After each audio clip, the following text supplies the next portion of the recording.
Hey guys, what's up? It's Kyle, and I wanted to make a video regarding how to make 100K of passive income in real estate. Now, I know I made a video not too long ago about how to make a 100K of passive income in a few different areas, in real estate, in dividend stocks, and in businesses, how to actually invest in businesses that will make passive income for you, but I didn't go into full detail about each one of these. So in this video, I wanted to go into way more detail about real estate in specifics and how to create 100K of passive income a year. And that's a great goal for most people to have. So in this video, we're gonna do that. So we're gonna talk about not only real estate in general, but more specifically, cash flow real estate. And even furthermore than that, turnkey cash flow real estate, meaning not having to put in any work up front yourself. So in my opinion, there are three different types of real estate passive investments that are most common. One is cash flow, two is appreciation, and three is syndicate investing. So why is this important to you? It's because I believe that anyone who wants to do this can follow this model and make this happen for themselves. I know this for a fact because I have actually done this and I'm continuing to do this. So I've used it, I am a living example of this working. Now this is just one avenue of investing and even one avenue of real estate investing that I do. It's not everything. We're specifically talking about cash flow turnkey real estate investing. Okay, so the backstory of why I got into this type of investing is because I read this book, The Millionaire Homeowner. I read it right when I got done my real estate course back in the day, and before I got into real estate sales, I read that, and I'm gonna go over a few different nuggets that I've learned throughout this book at the end of this video. So as some of you may know, I'm an actor and I started out with the acting goal in mind. Now, I got into real estate sales because of the flexibility,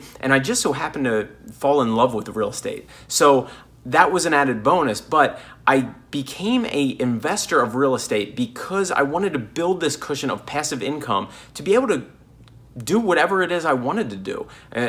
Build this up, build this passive income up, and be able to cover expenses to ultimately be able to do whatever it is that I wanted to do with my time. I mean, who doesn't want that dream? So before we go into everything, the three types of real estate investing, a quick breakdown of what they are. We're gonna be talking about cash flow investing. That is basically investing in real estate and having the property cash flow over the expenses to put money right in your pocket at the end of every month. The other type is the appreciation, investing in a great location primed for appreciation. It might not have as big of cash flow, but it's the future of the appreciation of that property is what you're going for. The third type is syndicate investing. It's essentially pulling your money together with a bunch of other investors and being able to buy a bigger property and just having hands off, not being a landlord, but being able to just put that money there. Your returns might not be as good, but it's totally hands off and it's passive real estate investing. Okay, so let's go into the first and foremost, most important step of real estate investing. To get started, you got to do this before anything else, and that is to smash the like button below until it turns blue. So go do that right now. Seriously, take a second. It will turn blue as soon as you punch it one time, and then we can continue with the rest of this video. All right, so number one, the starting point, where you have to be to get started with this. Well, there's two different types of the starting points that you could take. You could take a 25% down, which is a investment.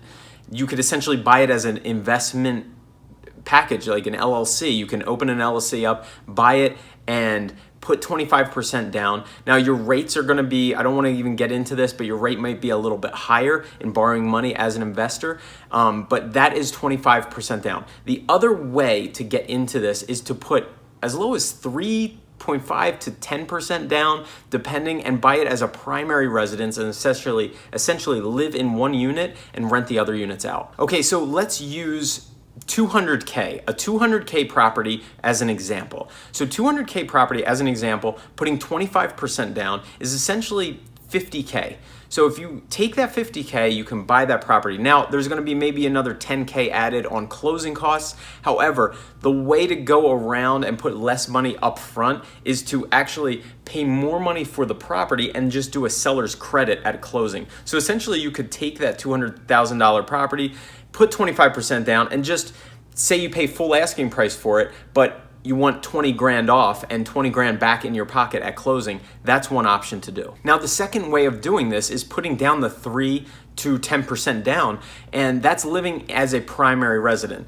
Supposedly you're supposed to live there, and what you would do is, say you would buy a 3-unit place and you essentially put 3%, 3.5 to 5% down, you buy it, you live in 1 unit. Now that is on a $200,000 place, that's what, 10% is 20 grand. So it could be 10 to 20 grand down. And you could still do the same thing with the seller's credit, and you will put less money down up front. You're essentially living in one part of this house, renting out the other parts, and then you stay there for about 1 to 2 years, and then you just repeat the process and do it again. You move out, you rent your unit out, and then you buy another primary residence. Now, what to look for in these properties. So, for instance, when I first started, I didn't really look at anything. I didn't look at cap rate. I didn't look at the cash on cash return. I didn't look on anything. I just looked at essentially what I was going to be making every month with the rents over the mortgage and the utilities and the expenses. So for instance, I think the first place I bought was a $150,000 3-unit building. And I knew that my rents were approximately gonna be over $2,000. And my mortgage, after I put down the 40 grand, was going to be less than $1,000. So I knew right offhand that if I looked at this, now you gotta calculate a couple other things into there, but as long as your mortgage, your taxes, and your insurance is, guidepost $1,000. You're always going to have a little bit more with overhead, with utilities, and then a property management, which could take 8 to 10% if you're buying something not in an area where you're close to and you can actively manage it. But essentially, you want to take all that into consideration, and if it's still coming up, I'd use the guidepost of $1,000 over the mortgage. Well, then you're, over the mortgage, the taxes, insurance, and the expenses, well, then you're doing pretty good. You're making $1,000 over each month. So now if you use that guidepost and you are making a cash flow of $1,000 a month, now over the course of 12 months, that's going to be $12,000. Now you may have a repair here and there, but really it's not going to amount to that much if you're buying a good turnkey property. So in the second year, if you're buying this if you can manage to save up this money, and you can do this yearly or every 2 years, and you take this money, now essentially you're going to build up $12,000 from that first year of rents. Granted, you don't have any vacancies and stuff like that, but the beautiful thing is even if one becomes vacant, you're still covering everything easily. So you take that $12,000, now instead of putting down $40,000 more, you're going to be able to put down $12,000 less than that, which is $28,000. So you might take $28,000 of your own money, use the $12,000 that you made, and buy another property with that. And then if you're in a primary residence, you would even need less money than that. You would need to stay for about a year, and you would just do the same thing over again. And now if you're living in there for the first year, that means you're not renting that unit out that you live in, so you're probably not gonna make the $12,000 gross profit at the end of the first year. But the benefit is you can use less of a down payment for the second one you buy. Now, the other great thing is that by the end of the second year, if you're using the straight 25% down, you're essentially only going to have to put down $16K of your own money, because you're going to have an additional $12K coming in from the second rental property you're doing. So these properties may end up needing some repairs, may need like couple $1,000s of, a new water tank, new, roof, something like that. Now this might get kind of pricey, but the beautiful thing is after about 4 places of this, 4 properties, and I don't mean 4 units in specific, I mean 4 whole properties. I know, for example, after my 4th one, I was able to use this money and buy the next property, Cash Flow Turnkey Property, with that money. So after a while, it really builds up, and you might even be able to buy multiple properties, more than just one a year, with this money once you have about 6 or 7 of these multi-unit buildings that you own. Okay, so the bonus that I learned from this Millionaire Homeowner book.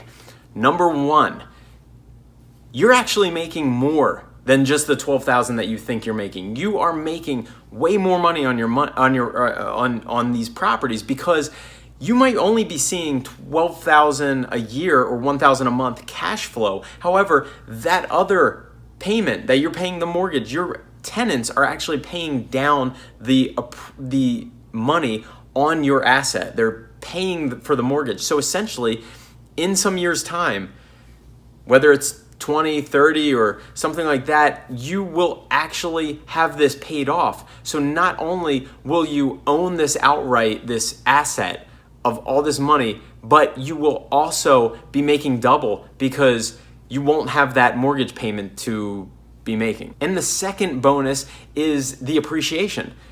Now, what I've learned from this book is that appreciation, in this type of investing, appreciation is just icing on the cake. It really is just, just you're hoping for the appreciation. But if you buy a great property in a good area, it should go up over the course. It might not go up so much, but it should steadily increase in value over the course of time, as long as you don't buy it in a bad area where your investment actually goes down.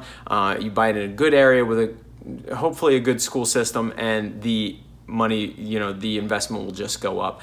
Now, if you're thinking about it in terms of how much you're making on your money, if you're putting down 30 to 40 grand on a property and you're making 12,000 a year, I mean, in 3 years, it's pretty much a 30% cash on cash return, because you're making 30% of your money in that first year. So essentially, after about 7 or 8 years of doing this, you will easily have, following this model, 100K of passive income per year that you will be making.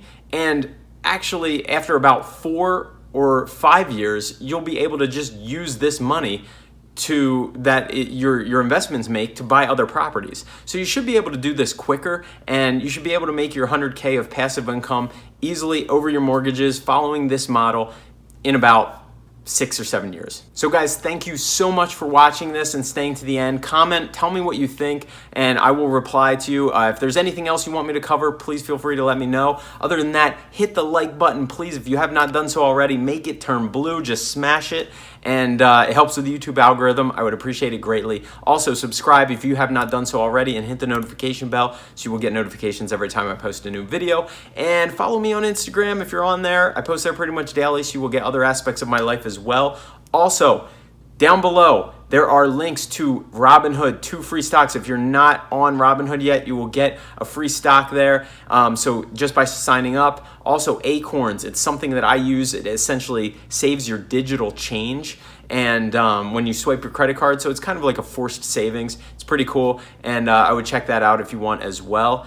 And you get 5 free bucks if you sign up for that, but something I use. So guys, thank you so much, and let me know what you think. Other than that, have a great day.